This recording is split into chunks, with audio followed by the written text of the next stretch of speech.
Hi there team, Coach Alexa here. This is the third video in my series on how to adapt and adjust your running training as you get older. So we're talking about training itself today, your kind of training program, training schedule. And the first thing I'd say, when I take on board a new runner and I'm perhaps writing them a bespoke training plan or going to be coaching them on an ongoing basis, the most important things that are higher in the list for me to consider above age are things like how long they've been running for, what other sports they do, what available time they have each week for training, how long they've been running for. All of those are more important factors than age. So a lot of this advice, do take it into context with you as an individual, your life, your running history, the training you've been doing recently. All of those are much more important factors to consider than your age as a number. We actually, as coaches, have a concept called training age, which is how long a person has been running for. And that, again, is more important for us to take into account as coaches to chronological age. So the things that you can do and the ways you can push your training in different directions will depend on how long you've been running for and what that sort of running has involved as well, what kind of training you've been doing. A few other little guidelines then around thinking about your training week as a runner is to try and aim for around one intense session a week. So one sort of speed style session. As we get older, we can't get away with doing several throughout the week because we just don't have enough recovery time between each one. But we want to make that one speed session really count. I'll talk a bit more about exactly how we do that in the next video.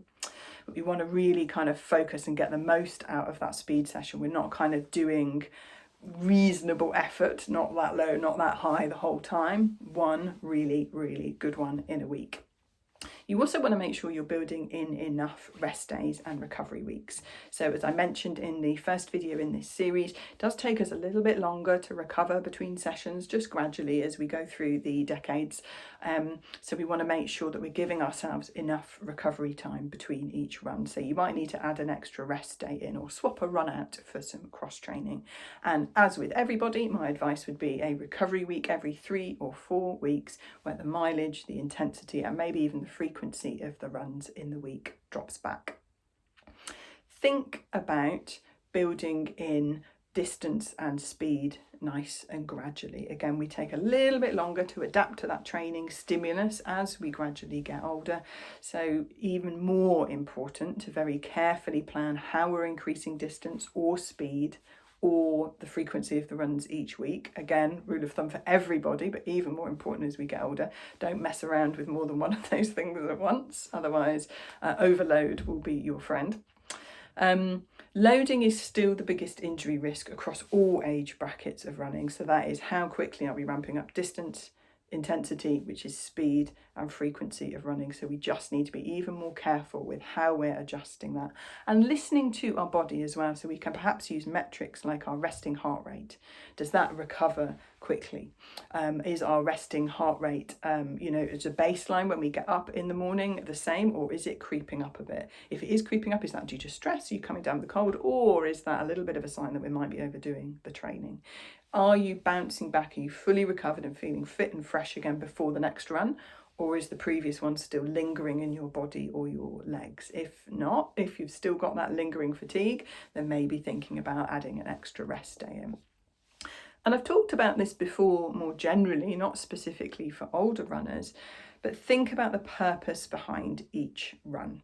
A lot of people that I see that come to me for coaching or training plans are just kind of doing lots of runs, not really with a particular purpose behind any of them, at a kind of middling sort of pace. And one of the first things I do with a lot of people like that is make each run quite specific. So the longer run is nice and slow. We have a speed session, which is quite specific. We might have a tempo style run in the middle, which is working on each run with a purpose and working on a different aspect of fitness. And that is even more important again as we get older. And if we've ticked all the boxes for your training goals with 3 runs in a week, there's no real benefit in throwing extra runs in. We could equally do, you know, a cross training session, or we could do another really nice, gentle, easy run because it has mental health benefits.